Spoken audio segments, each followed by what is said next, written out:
5 disturbing cases that will make you question humanity. We've been questioning humanity for 2 hours. It's fine. As if you needed more reason. Okay.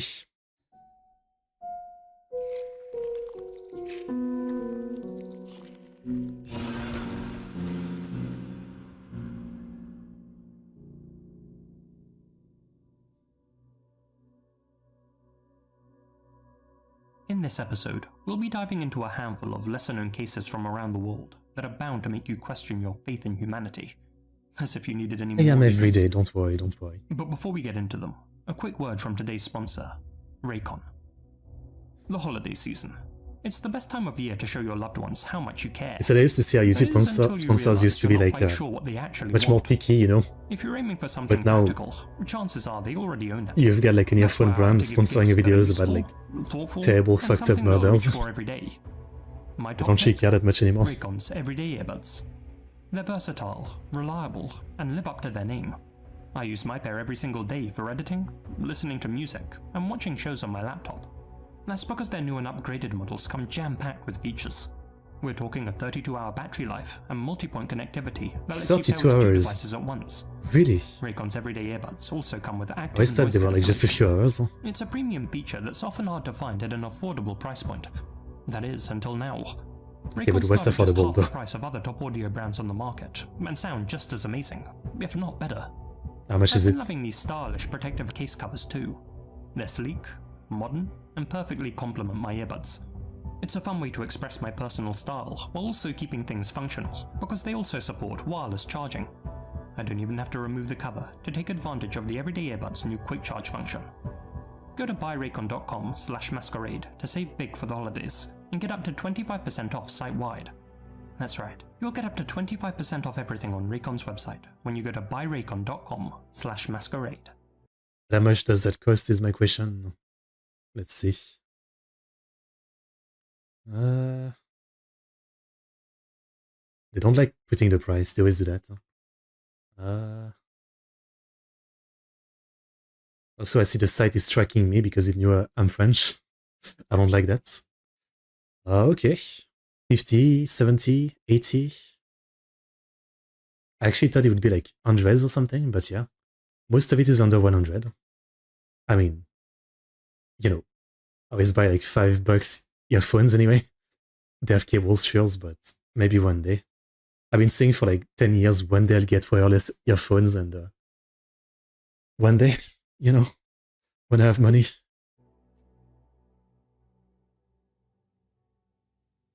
Le Grelais. That sounds like French. That is a French show. Oh no. Cop, oh, this guy. A model husband, and a father of 2. Watching I recognize that TV presenter. Everyone wants to take his place. You'd have no reason to suspect he was anything but upstanding. Indeed, he'd served in the National Gendarmerie, worked as a motorcyclist in the Republican Guard, and became an officer in Paris's National Police Force. Serving, protecting, deceiving. What did he do? Hidden behind Francois's friendly mask was the worst type of monster there is. The type that can hide in plain sight. But let's rewind a bit.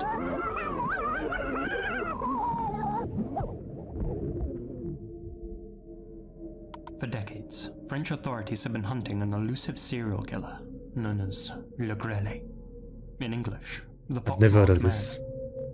Between 1986 and 1994, he'd attacked and taken the lives of at least 3 people, though the true number is believed to be much higher. But as I often say for my defense, you know, even though I'm French and I live in France, you guys know I've always been much more into media and YouTube videos of like the rest of the world. So I tend to have like such a massive gap in knowledge about anything French, you know, so yeah, it's not surprising.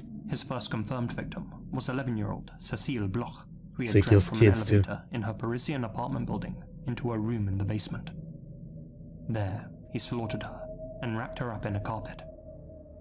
Then came electrician Gilles Pellitti and au pair Not just Imran kids. Mullah, 38 and 20 respectively, who were both found in an apartment in the Marais district of Paris. Gilles was positioned face down, with his arms and legs tightly bound in a choke lace. Nearby, Irmgard's body had been placed upright against the frame of a bunk bed, her throat slashed by a blade. Both had been burned with cigarettes prior to their slayings. DNA found on Irmgard's body matched perfectly with the sample found on Cecile Bloch 11 months prior, confirming that this was the work of the same individual. Numerous others survived their encounter with Legrelle. They described him as having a face covered in acne scars, hence his nickname. In most cases, he'd flashed a police badge at his victims to coerce them either into his vehicle or a nearby apartment, only to then handcuff them and leave them at his mercy. Does he show his face? Leading investigators knew that Really? Legrelle had to be one of their own. There were too many telltale signs. The unsub had displayed a police badge, had used law enforcement equipment such as handcuffs and walkie-talkies, and spoke in recognizable police jargon. Not to mention, he'd reportedly demonstrated an advanced understanding of investigative procedures, which he had leveraged to evade capture. Legrelle's last confirmed attack also happened to occur in Saclay, a location near a gendarmerie training center. Despite having a comprehensive description of the perp and disseminating this effort, the French authorities had a hard time rooting out the snake among their ranks, which seems odd given his distinctive scars. Yeah. Still, years elapsed, and though several other cases were linked to Legrelle, his spree came to a sudden end sometime around the late 90s, when he seemingly turned inactive, either due to old age, boredom, a change in lifestyle, or an early grave. But despite the passing of... So then, was it really serial killings? Well, technically it was, but what I mean is like, you know, it was only a few, so was there like potentially some logic to it? Was there any kind of connection between the people or something? time, detectives never gave up on bringing Legrelle to justice. In 2019, more than 3 decades after Legrelle's first kill, It's this guy? newly retired officer Francois Verove appeared on State Channel France 2 as a game show contestant. France 2. Laughing and joking with host Nagui Pham, Francois seemed like an ordinary character, entertaining the audience as He he looks answered general knowledge like the most questions normal and French explaining guy. how now that he was retired, he spent most of his free time keeping walkers safe in Paris parks. He appeared completely normal, charming even, Ow. but behind his smile lurked a dark truth. In an effort to unmask Legrelle, an Ow. investigating judge who took over the case ordered the summons of... I never get it, like, you know, obviously you're insane to kill people like that, but insane to the point of not even being scared to be caught that you're going on fucking TV? You know? I don't know. 750 officers who'd been active in the Ile-de-France region during the original crime spree, requesting DNA Ile-de-France. samples from each individual guardsman. On September 24th, 2021, 2 years after his television debut, Francois Verove received his summons via telephone and promptly fled his home in Le Grand Amont. That's because he knew what the DNA results would show. Rather than face what most would call justice, I guess or what the he'd technology call advanced. humiliation, Francois had instead rented an apartment in the coastal town of Le Grau de Roy, where he ended his own existence on September 29th, 2021. DNA extracted from his remains coward. matched perfectly with the specimens found on the confirmed Legrelle victims. The pockmarked man had finally been identified. In a note found at the scene, the 59-year-old confessed to the horrors that he had committed, explaining that he was consumed by an uncontrollable mad rage. He admitted, quote, "I am a great criminal who committed unforgivable acts until the end of the 90s. There were times when I couldn't stand it, and I had to destroy, sully, kill someone innocent." The letter was addressed to his wife, with whom he had shared a seemingly... Which means that then he was fine for like, what, 20 plus years after that, he just stopped and he was chilling? He didn't have any of those urges anymore or something? How does that work? normal life, raising 2 children. The note claimed that he had committed these atrocities under dark impulses, which he suppressed when he started his family. He claimed that he hadn't committed a crime since 1997, hinting that there are potentially many more victims that the authorities still don't know about. Damn. Detectives believe that Francois may have committed more than 9 killings, including those of 23-year-old Sophie Narn, who was slain in an apartment building she was showing. So he stopped for like 10 years, not 20. And 19-year-old Karine Leroy, whose lifeless body was found in a forest near her residence. Francois' double life went unnoticed by those closest to him. His wife had never suspected that her husband, the former cop, could be the cold-blooded monster who had terrified Paris for so many years. I mean, look at the way he acted on TV.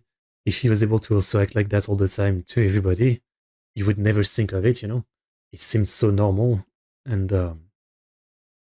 you know, there's some crazy killers and serial killers who you can just tell from their face that they're crazy or the way they talk, but this guy looked like your regular old dude.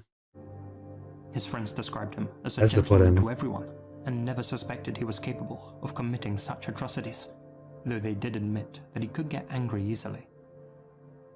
It's both sad and unsettling that monsters like Francois choose to abuse their authority and take advantage of those that they've sworn to protect. And worse, that he was able to turn up for work the next day with a smile on his pockmarked face. That he was so comfortable with his crimes that he was able to appear on television using his real name without a care in the world, Right. only bothering to disguise himself by growing a beard to hide his pockmarks. And so in the end, it's not even like the TV appearance that got him. It was just DNA reanalysis later on. Thankfully, Legrelli can never harm another person again, but it still makes you question how he went undetected for so long. Stay vigilant, because the unfortunate reality is that there are plenty of other Francois out there. People walking I am around also in the called daylight, Francois, unfortunately. hiding the darkest of secrets. It's not my main name, but You'd never expect. it's a second surname. Grandpa's name. Yeah, what can I say? Like, you see a story like this pretty often, right? The cop doing it, and because, you know, they are a cop, they know a lot of, like, how things will be investigated. So they have a higher chance of getting away with it. I mean, maybe less today. It's more like back in the 60s, 70s, 80s, when some of the technology was less advanced for like DNA and stuff like that. I think now it would be, even if you know things, it would be too hard to fool everything. But back then, yeah, there was a lot of like cop serial killer. I guess it was much more common. Kind of crazy. Sad story as always. The case of Brandon Raspberry. In January 2022, 32-year-old Brandon O'Quinn Raspberry had just begun settling into life in Nixon, a small town in Gonzales County, Texas. He'd been working Gonzales at County. Holmes Food for 3 months, and had only recently moved into the Lazy J RV Park and Ranch, where he had been staying for just 4 days. Tragically, his time there was cut short. On January 18th of that year, after Brandon failed to show up for work for 2 consecutive days, his concerned boss contacted the RV park owner. Said owner tried repeatedly to get a response from Brandon, but received no answer.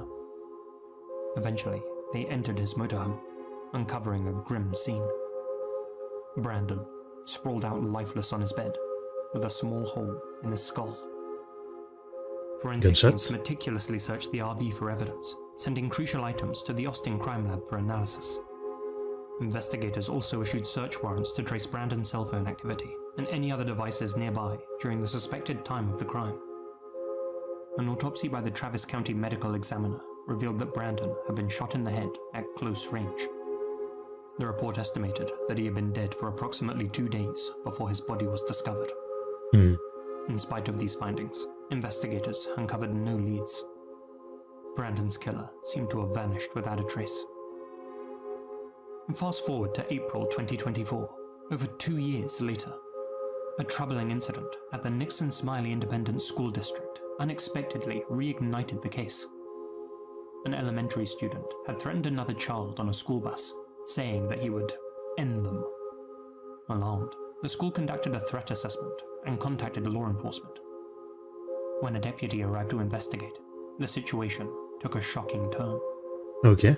Instead of admitting that he had threatened the other child, the boy allegedly confessed to something far more sinister. He did the killing? He claimed to have killed a man 2 years earlier. Taking that statement seriously, investigators recalled the unsolved case of Brandon Raspberry and brought the boy in for a forensic interview at a child advocacy center. During the interview, the youngster provided chilling details about the crime, describing Brandon's slaying in a way that only someone with first-hand knowledge could. The boy Wait, revealed how young that on was January the 16th, kid then? 2022, he'd visited his grandfather, who lived a few lots away from Brandon in the Lazy J RV park. While exploring his grandfather's truck, he found a handgun which he described as dirt and army green in the glove compartment, and decided on a whim to use it. Okay. Taking the weapon, he selected Brandon's RV at random and quietly entered.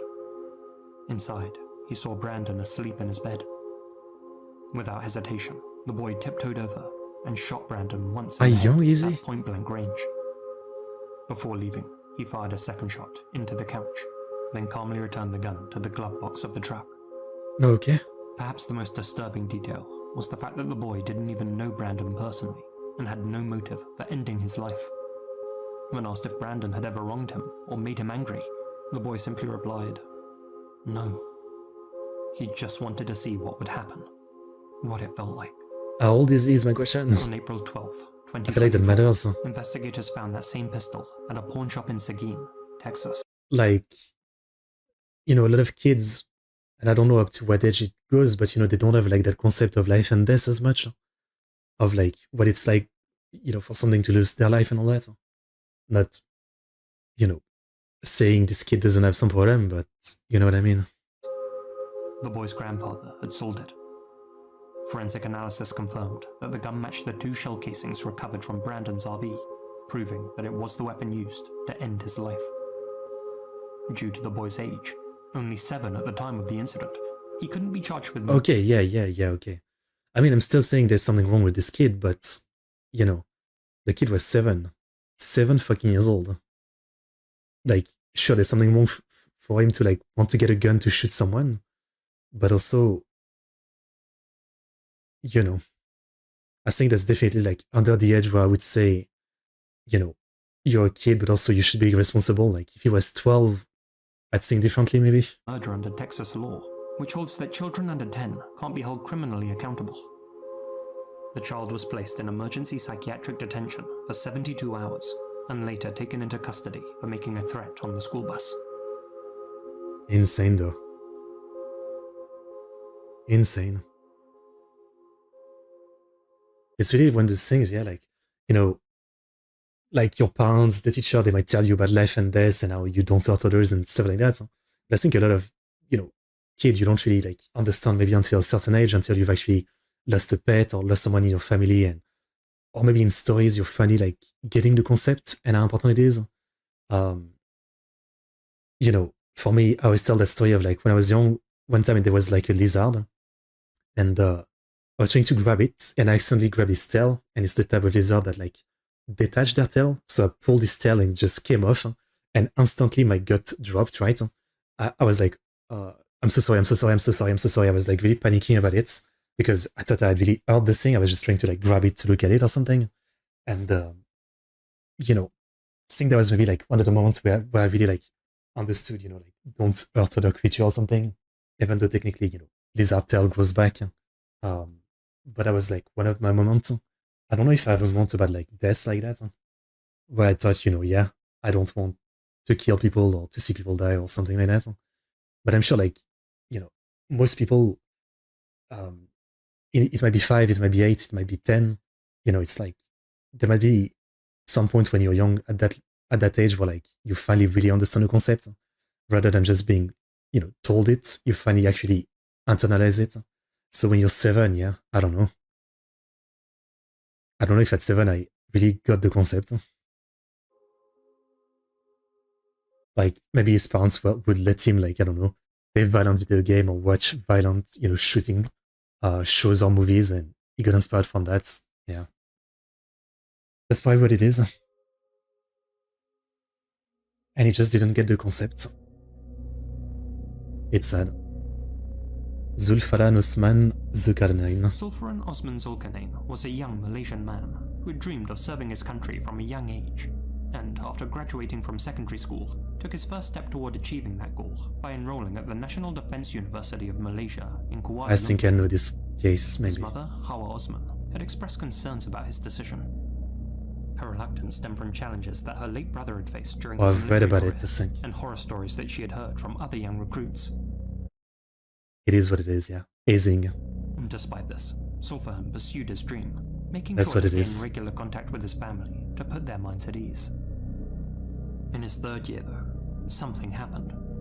A fellow cadet, Muhammad Akmal Zahari Asmal, accused Zulfaran of stealing his laptop, a claim that was completely unfounded. despite Zulfarin's repeated denials, Akmal refused to believe him. Seeking validation, Akmal enlisted the help of a bomber, a traditional healer, or, if you like, charlatan, who falsely claimed through visions that Zulfarin was the thief. This only escalated the situation, leading to the horrors which would follow. On May 21st, 2017, Akmal, along with a dozen or so other classmates loyal to him, confined Zulfarin at the university dormitory and began beating him, demanding a confession. Even in the face of mounting aggression, Zulfarin maintained his innocence. The next day, on May 22nd, the situation worsened. 6 individuals, led by Akmal, restrained Zulfarin and used a steam iron to inflict burns across his entire body, including his most vulnerable areas. Despite the extreme pain, Zulfarin continued to deny stealing the laptop. The torture lasted for hours, leaving him covered in burns. For days following the assault, Zulfarin didn't attend class or training due to his deteriorating condition. On May 27th, he was brought to a clinic by Insane 4 of the people. 6 main culprits. Unable to speak for himself, the group falsely told the doctor that Zulfarin had been caught in an explosion during a training exercise. Alarmed by the severity of the burns, the doctor urged them to take Zulfarin to the hospital and even wrote a referral letter. However, his advice That's not what was they did. ignored, and the Yeah. group brought Zulfarin back to the barracks, where they kept him hidden from view. 2 of Zulfarin's closest friends attempted to help him by anonymously sending letters to the warden, fearing that they might become the next targets of scolding if they approached him directly. Unfortunately, their efforts went ignored, and the warden failed to take any action. When Zulfarin returned to the Fucking clinic sad. on May 31st, he was visibly weaker, dehydrated and in pain.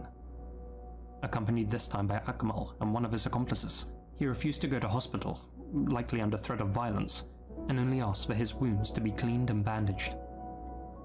The following day, on June 1st, one of the You think the medical staff would notice, like, you know, the mark of a closing iron is pretty obvious, no? Like, and then the medical staff would call the cops or something? perpetrators called for an ambulance after finding Zulfarin unresponsive. The 20-year-old was pronounced dead at Serdang Hospital the following day, his body swollen beyond belief. Man. The forensic pathologist who examined Zulfarin reported 90 burn marks, 29 of which were 3rd degree and so severe that 90. they exposed to wet muscle tissue. She concluded that these injuries caused heart swelling and kidney failure, ultimately resulting in death. Zulfarin's passing, now classified as a homicide, sent shockwaves through Malaysia. It's believed that 20 to 30 students may have been involved in the attack, but authorities identified 19 students, aged between 20 and 21, as the You know, it's funny because in the last case I was just talking about, you know, like this kid is under 10, he doesn't understand. But then here this is like students that are 20, 21, 20, 30 of them, like that many of them. And they all thought this was fine. I mean, I know that group mentality is a thing and that, you know, when you're in a group like that doing this, you're scared of like saying, let's not do it because then they might turn on you or something. But even then, that many 20, 21-year-old and none of them understand, like, yeah, let's not kill someone, let's not burn someone to death. main perpetrators. On June 14th, 2017, 6 students were charged with first-degree murder under Section 302 of the Malaysian Penal Code, which carries the mandatory death penalty. They were the aforementioned ringleader, Akmal, and his 5 closest cronies, Azamuddin Mad Sofi, Najib Modrazi, Afif Najmuddin Azahat, Shobarin Sabri, and Abdul Hakim Modali. Another 13 students, whose identities were withheld, were charged under Section 330 for voluntarily causing hurt to force a confession. All 19 suspects pleaded not guilty. Uh-huh. The main 6 had their charges reduced and were sentenced to a mere 13 years behind bars. They were seen laughing and smiling as they left court following the verdict. Later, a 3-judge panel at the Court of Appeal, helmed by Justice Hadaria Saeed Ismail, unanimously decided that only the death penalty could address the case's gravity, and that the 6 men were to be sent to the gallows. Oh, Their capital twist. sentence is yet to be carried out. In addition, all but one of the remaining 13 defendants were found guilty of intentionally causing injury to coerce a confession from Zulfiran. Their original punishments were also increased, from 3 to 4 years apiece. Oh, the one student that's not a big difference.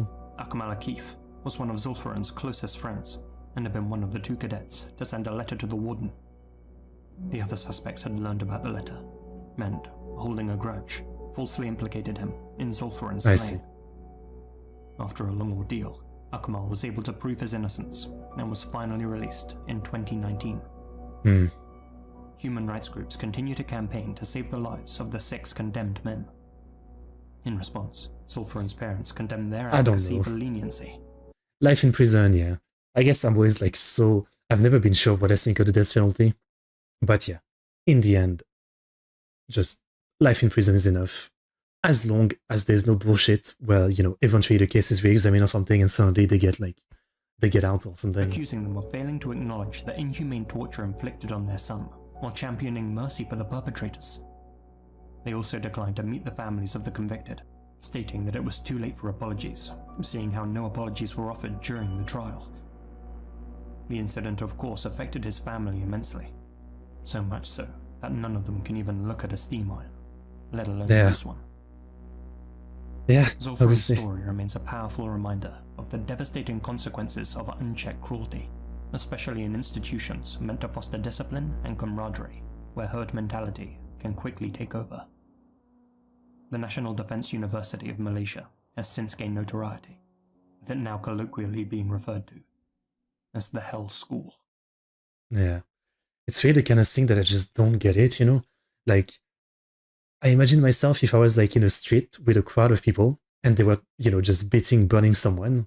And I don't know, they were saying like, this guy just killed 10 people or something, is a serial killer. My first thought would be like, is it true? Are we sure about that? But at the same time, I don't think I would join in still. Like, except if I knew he killed someone from my family, then that would be like that might be the one place where, like, I don't know, I don't think I'd just join. But in a case like this, where it's like some dude is accusing some other dude of stealing a laptop, and then some bunch of other dudes that have nothing to do with it join in on this, and there was not one of them to be like, he's gonna die if we keep doing this? I just don't understand. I mean, again, it's a concept, mob mentality, like, in this kind of group, you start losing your thinking, but I guess I've never been in it, and while I understand it's a concept, I just can't imagine being taken over by that concept, you know what I mean? I can't imagine it. It's fucking something.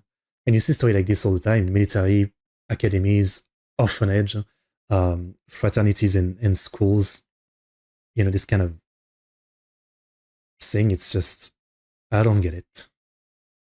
Especially when they're that old. I don't know. Alright, fucking sad. Rest in peace.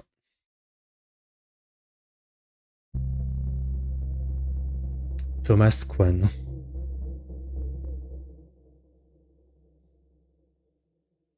Dr. Thomas Kwan was the kind of man who seemed to blend seamlessly into the fabric of society. A 53-year-old general practitioner from Sunderland, England, living a quiet, suburban life with his wife and young son in an affluent neighborhood. A trusted member of his community who had helped countless people overcome illness. But despite having a respectable and well-paying job, behind closed waiting room doors, the good doctor was formulating a twisted plan to eliminate a man he believed stood between him and a small fortune. The target of Thomas's elaborate scheme was Patrick O'Hara, his mother's partner of 20 years. The source of Thomas's resentment? A will his mother, Jenny Lung, had written in 2021. It stipulated that her home couldn't be sold without Patrick's consent if she passed away first. A stipulation that enraged Thomas, whose sense of entitlement to his inheritance had already strained their relationship. I see. The bitterness festered and came to a head when Thomas forced his way into his mother's home, prompting a police call. Although no charges were filed, the incident deepened the growing rift between mother and son. It seemed that in order to get his hands on his money, Thomas needed to take his de facto father-in-law, Patrick, out of the picture. And being a doctor, old Tommy here decided to use his medical expertise to orchestrate an elaborate murder that would appear natural and undetectable. In January 2024, he began weaving his intricate web of deceit. Using NHS-headed paper, Thomas drafted a letter under the name Mr. Raj Patel of the Community-Associated Nursing Team, offering Patrick a home visit for a COVID booster jab. The letter even included a QR code linking to a professional-looking questionnaire, complete with a scheduled appointment of January 22nd. Trusting the legitimacy of the letter, Patrick accepted the offer. Meanwhile, Thomas was meticulously prepared for their fateful meeting. He booked a room at a hotel under a false name and drove there in the family car, outfitted with fake license plates. Disguising himself as a nurse, he donned a mask, tinted glasses, a hat, and a long coat. A recovered photo from his computer showed that he had also experimented with a wig, false beard, and moustache. He even created this fake NHS ID to fool passers-by that he was Raj Patel, a man who didn't actually exist. Yeah, that does look fake. The whole charade would have been laughable had his next move not been so sinister. On the morning of the appointment, Patrick answered the door, welcoming Nurse Raj into the house, and even calling out to Thomas's mother that the NHS man had arrived. The disguised Thomas played his part flawlessly, taking Patrick's blood pressure and collecting blood and urine samples in the lead up to the big finale. In an unsettling twist, Thomas's mother asked for her blood pressure to be checked too. Oblivious to the truth, she didn't recognize her son, and even chatted about her medication. In a weird fucking way, you could say, because it wasn't her son, this is, you know, someone else that became a murderer. Well, about to become a murderer. When it came time for the booster jab, Thomas injected Patrick with a chemical believed to be a never-before-used substance, sourced from the secretive Porton Down weapons lab. Really? The injection caused searing pain, prompting Patrick to cry out, "Bloody hell!" And Thomas, maintaining his act, reassured him in a fake Indian accent that the pain was normal. As Thomas prepared to leave, his mother remarked, "My, Nurse Raj, you're just the same height as my son." That statement immediately made Patrick feel uneasy. He looked out onto the street and watched as Thomas, or Raj, left, wondering whether he should call him back for a closer look. But the moment passed. Unbeknownst to Patrick, the chemical in the syringe would soon wreak havoc upon him. So why does it think this would be... I don't know. Like, this doesn't even seem like a great plan to me. I don't know. The injection site developed burns and blisters before evolving into necrotizing fasciitis, a deadly, flesh-eating disease. Now experiencing intense pain, Patrick sought help. Surgeons fought desperately to stop the infection, cutting away diseased flesh to save the pensioner's life. Thankfully, Patrick did survive, and the incident set up an investigation that would expose Thomas's sinister plot. 2 weeks later, Thomas was arrested. He refused to answer police questions, but ominously warned them to exercise caution when searching his garage. There, investigators discovered vials of mercury, arsenic, thallium, sulfuric acid, and even ingredients for ricin. On Thomas's computer hard drive, they also uncovered a treasure trove of incriminating evidence, including documents titled Guidance on Homicide Investigations, Instructions on Making Ricin from Castor Beans, a recipe for sodium cyanide, and... give me a sec, sorry.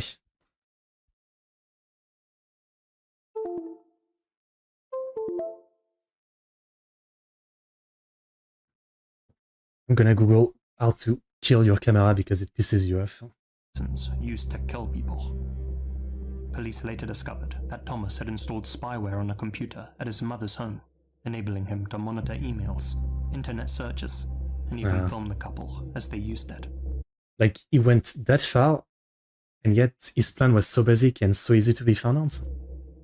Initially, Thomas admitted to only administering a noxious substance, claiming he intended to cause Patrick no more than mild irritation.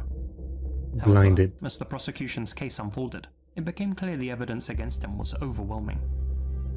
Newcastle Crown Court heard that the substance he used was something only a knowledgeable poisoner would select, designed to avoid detection and complicate treatment.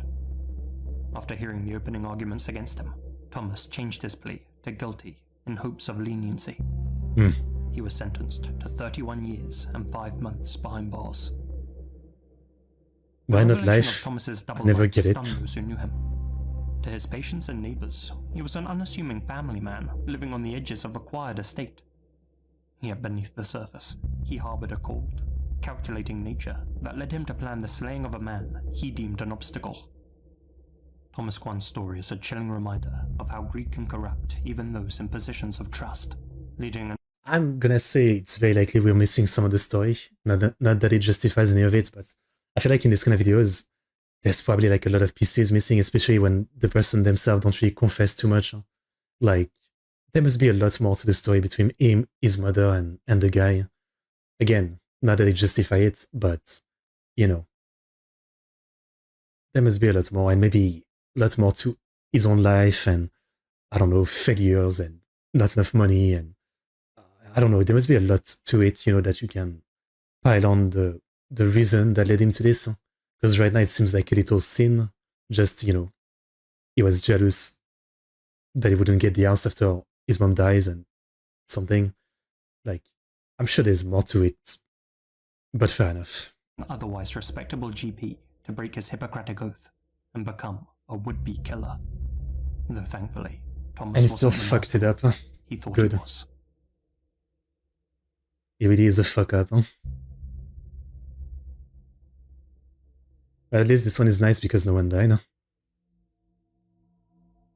That's all I can say. What happened to Jin?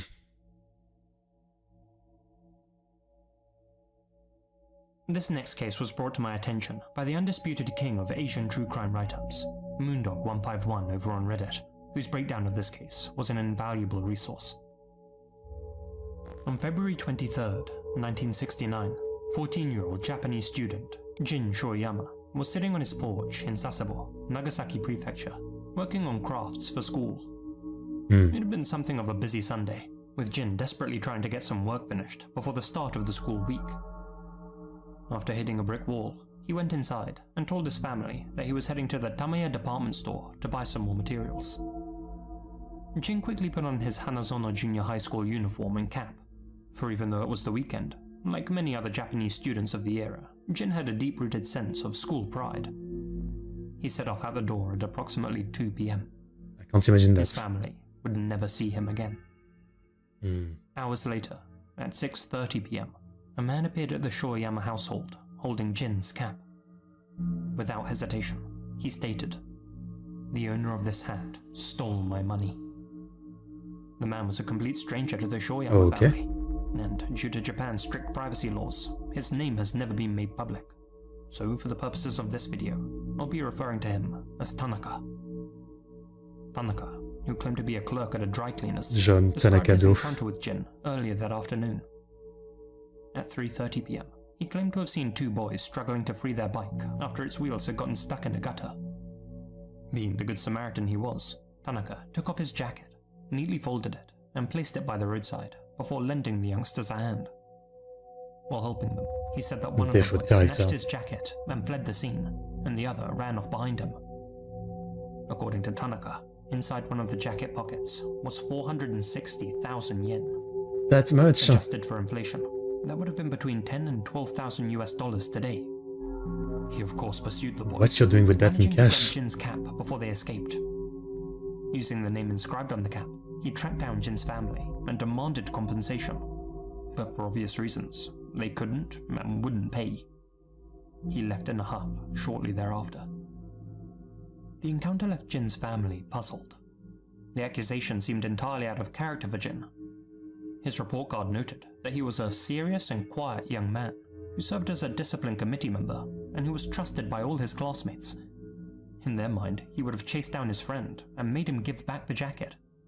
But Tanaka's sudden appearance and story were deeply unsettling, especially Jin never since he comes back, produced so a cap that was clearly Jin's.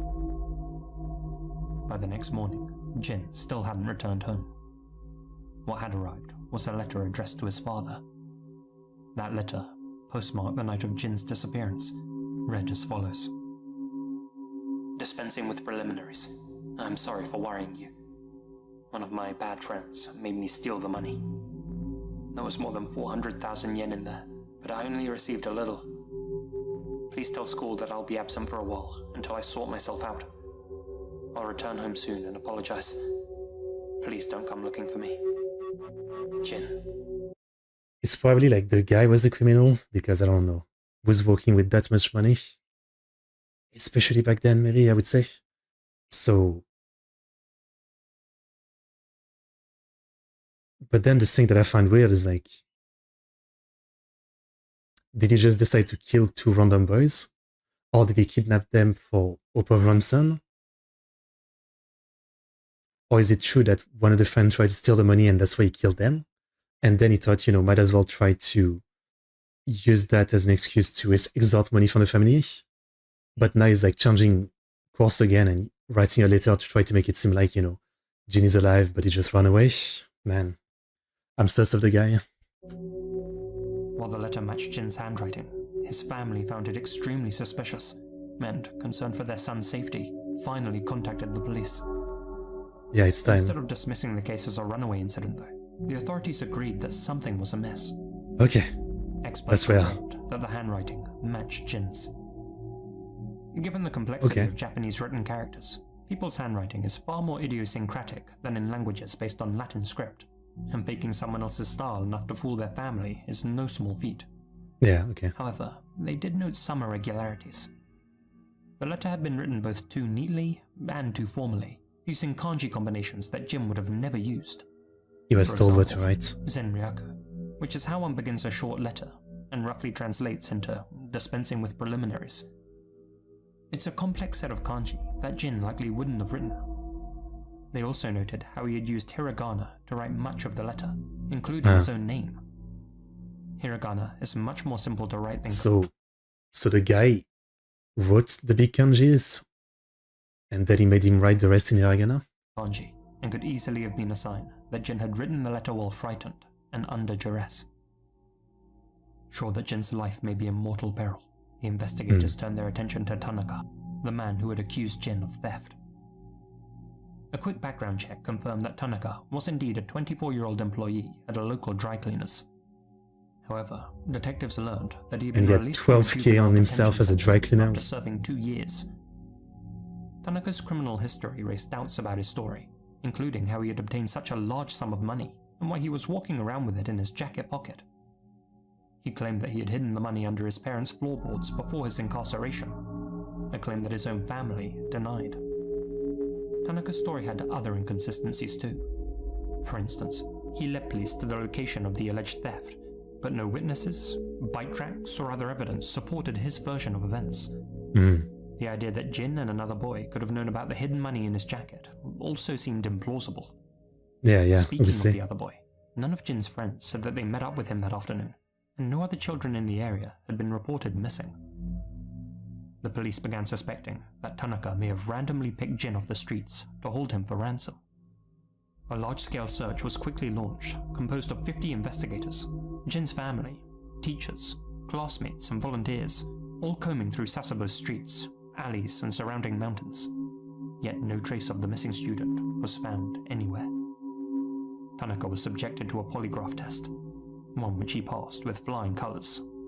Yeah, but Despite polygraph are not great. circumstantial evidence, the police couldn't directly link him to Jin's disappearance. However, their investigation revealed another chilling detail. Several witnesses reported seeing 3 other men asking strangers for Jin's home address half an hour before Tanaka arrived at Jin's house.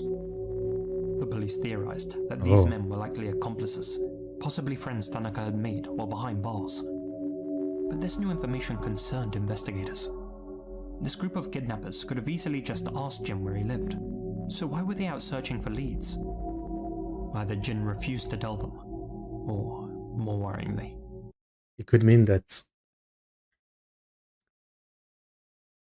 they got him to write the letter, but then he wouldn't tell them where to take the letter, and they killed him. And so then they needed to ask people. Interesting. he'd been rendered unconscious, or worse. Efforts to identify the other 3 men were unsuccessful, and the case began to grow cold. In 1973, an interview with Tanaka was published in the Asahi Shimbun, one titled Human Evaporation. Throughout the article, Tanaka, now working as a dump truck driver in Nara Prefecture, where he had relocated with his wife and children, made cryptic statements which reignited public interest in the case.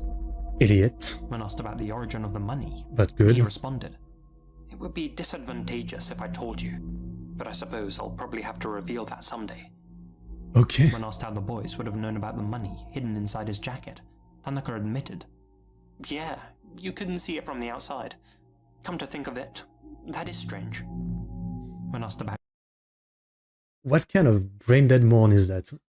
Like, it's been 4 years, he's got enough Duke for it, and yet he accepts the fucking interview when he says stuff this dumb about it. He's clearly saying like, yeah, I probably did it, but you guys can't find anything. I mean, it's a good thing he's that stupid, but Jin's height, he became visibly startled, incoherently describing Jin as his own height. Jin, at 168 centimeters, was significantly taller than the short, stocky Tanaka. This introduced a new theory, that Tanaka may have not directly met or even seen Jin, and may have instead been working as a messenger for those who had taken him. The police theorized that the three unidentified men might have orchestrated Jin's kidnapping and enlisted Tanaka as a middleman to deliver the cap and ransom demands. This explained why no direct evidence linked him to Jin's abduction. However, seeing how Tanaka never played ball, likely out of fear of incriminating himself, the police lacked enough evidence to reopen the case or pursue the new leads. No further demands for cash were ever made, and despite a large-scale investigation and widespread public interest, Jin Shoyama was never found. Who took Jin? Why did they target him? And crucially, what did they do with him? More than 50 years later, so many questions. the case remains unsolved, with those seriously. unanswered questions casting a long shadow over Sasebo. That's terrible. There's still no answer after all this time. I've watched so many videos about Japanese cases like that where they're exactly like this. I mean, there's a good amount of info, and yet it always ends the video with, more than 10, 20, 30 years later, the family is still looking for answers and there's no answers. I mean, I'm sure there's a lot of cases like that around the world, right? Okay. I definitely can't say anything else but sad. Yeah. Poor Jin. There's so many theories, but yeah. Just before the video ends, I'd like to say a huge thank you to my supporters here on YouTube and Good stuff, good stuff. We hadn't watched a Lazy Masquerade video in a year, since last October, but good stuff. I would say very well done. Some pretty unique case too. Alright, well, I definitely lose by facing humanity once again. It is what it is.